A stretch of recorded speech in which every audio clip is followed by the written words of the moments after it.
Channel of Vadodara. Vadodara શહેરના નવાયાર્ડ વિસ્તારમાંથી ગેરકાયદેસર શંકાસ્પદ ગૌમાંસનો મોટી માત્રામાં જથ્થો પકડી પાડવામાં આવ્યો છે। વડોદરા શહેરના નવાયાર્ડ ખાટકી વિસ્તારમાં વધુ એકવાર એસઓજીને શંકાસ્પદ ગૌમાંસનો જથ્થો પકડી પાડવામાં સફળતા મળી છે। નવાયાર્ડ ખાટકી વાડમાં છેલ્લા ઘણા સમયથી ગૌમાંસ તેમજ અન્ય પ્રાણીઓના માંસનો મોટા પ્રમાણમાં વેપલો થતો હોય છે, ત્યારે પ્રાણીઓના માંસના ધંધામાં ગેરકાયદેસર ગૌમાંસનો પણ ધંધો થતો હોવાનું સ્થાનિક લોકોમાં ચર્ચાતા રહ્યું છે।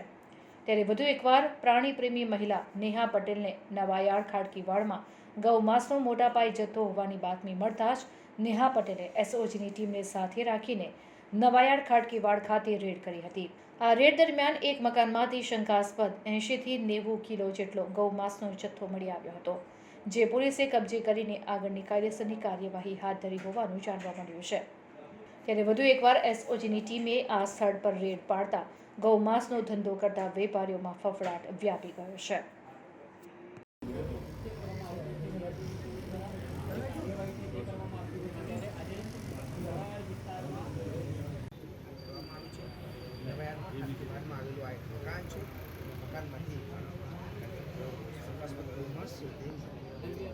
અગાઉ પણ આ પ્રકારની ઘટનાઓ સામે આવી છે। અગાઉ પણ સમોસા બનાવીને વેચતા હતા ઘટનાઓ સામે આવી છે।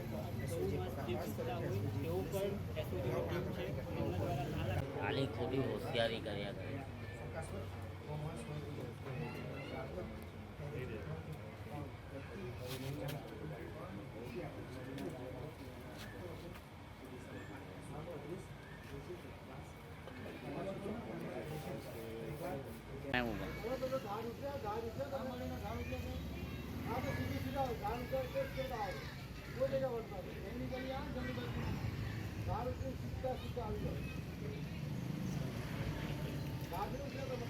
મને ઇન્ફોર્મેશન હતી કે અહીંયા આગળ ગૌમાંસ આવવાનું છે, એટલે મેં એસઓજી ના સાહેબ પીઆઈ સાહેબ છે પટેલ સાહેબ એમને મેં જાણ કરી અને એમના સ્ટાફ જે છે બધા પીએસઆઈ સાહેબ રાહુલજી સાહેબને એમના તમામ સ્ટાફ આવ્યા હતા સવારે, અને બહુ જ સરસ હેલ્પ મળી અને બહુ જ સરસ એ થયું છે, કાર્યવાહી થઈ છે।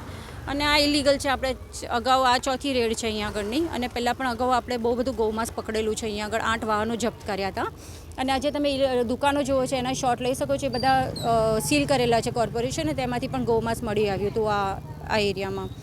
તો હવે એફએસએલ આવશે પછી આપણે કહી શકીએ કે ગૌમાંસ છે કે નહીં, એના પહેલાં આપણે કંઈ કહી ન શકીએ। પણ આ ઇલીગલ છે, આ ઘરમાં જ સ્લોટર કરે છે મૂંગા પશુઓને, એમાં 2 ભેંસો પણ છે અને અમુક કપાયેલા છે, અને તમે જોઈ શકો છો બહુ ગંદકી છે ને લિટરલી ત્યાં લોહી પડ્યું છે બધે, અને વરસાદનો સમય છે એટલે એક જાતનું અનહાઇજેનિક પણ છે આ એરિયા આખો।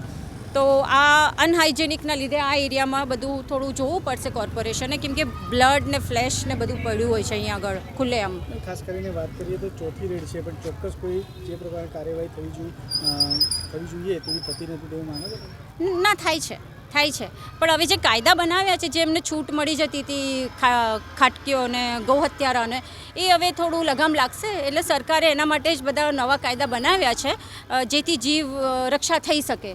એ જે છૂટી જતા હતા, અમુક બારી હતી, ખુલ્લી બારી મળતી હતી એમને, એ હવે નહીં મળે। હવે જે નવો કાયદા પ્રમાણે હવે જે થશે પ્રોસેસ, એનાથી આપણને ખબર પડશે કે શું રિઝલ્ટ મળે છે, અને બીજું 3 વર્ષની અંદર જ જે છે બધું કેસ સોલ્વ કરી દેવાનો। તો આવકારીએ છીએ સરકારનું જે કદમ છે, અને પોલીસ પ્રશાસન તો હંમેશા સપોર્ટ રહ્યું જ છે વડોદરા જિલ્લામાં।